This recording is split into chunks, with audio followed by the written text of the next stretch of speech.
السلام عليكم ورحمة الله تعالى وبركاته، مع وصفات بنات للطبخ. اليوم ان شاء الله نحضر لكم فقاس بطريقة سهلة ماهلة. يعني داكشي اللي متوفر عندك في الدار ممكن تحضري به احسن فقاس، وممكن انك تحضريه الكوتي ولا يديو الوليدات للمدرسة. يعني غنحتاجو 4 البيضات يكونوا متبسطين ويكونوا خرجناهم قبل من الثلاجة.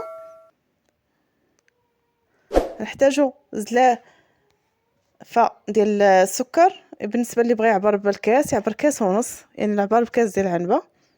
يعني الاشاره بالنسبه للبيضات يعني كنخليو الرابعه منها الصفار باش ندهنوا به من بعد.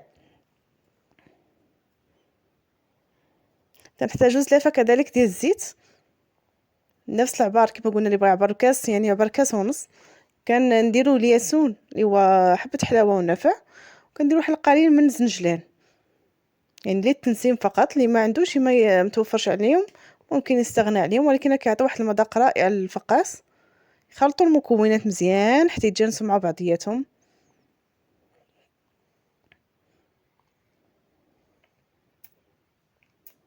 يعني كنضيفوا 2 اكياس ديال خميره الحلوى، ما يعادل 16 غرام.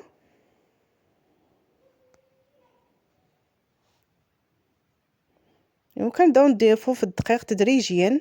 يعني بالنسبه للكميه ديال الدقيق ما يمكنش تحكموا فيها، يعني تيبقى على حسب الحجم ديال البيض، وكذلك على حسب النوعيه ديال الدقيق.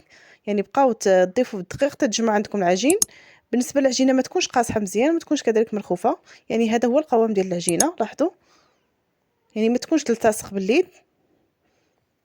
الان بعد ما جمعنا العجينه اللي عندنا كنحاولوا نقطعوها قطع صغيره، وكنشكلوها على شكل حربولات كما بين لكم في الفيديو. كنحاولوا اننا نوضعوه في الصفيحه اللي تدخل الفرن بهذه الطريقه. يعني بالنسبه للحجم ديال الفقاس يعني اللي بغاه كبير راه كيديروا الحربول كبير، يعني نتوما اللي كتحكموا فيه. بعد ما شكلنا العجين على شكل حربولات كنحاولوا اننا ندهنوا بصفار البيض اللي ضفنا على القليل من قهوه سريعه الذوبان، وكندهنوا بها الوجه ديال الفقاس ديالنا. من بعد كنشكلوا خطوط بالفرشاه بهذا الشكل، وكنديرو في الفران مده 15 دقيقه، يعني حتى يشد راسو ما يطيبش مزيان. وكنحطو نخرجوه من الفران، كنغطيوه بواحد المنديل اللي يكون فازق، ونخليوه حتى يبرد على خاطرو. من بعد نبداو نقطعو فيه بهذا الشكل. يعني كنظن الطريقه سهله وواضحه، وخصوصا ان بزاف ديال البنات اللي كيتشكوا انه ما كيصدقش ليهم الفقاس. يعني كنظن بهذه الطريقه راه سهله، وفي نفس الوقت يعني كما شلنا اقتصادي، بلا 6 البيضات بلا كاس الحليب بلا كثره المكونات. فقط المكونات اللي متوفره عندك في البيت ممكن تحضري بها الفقاس وبكميه كبيره.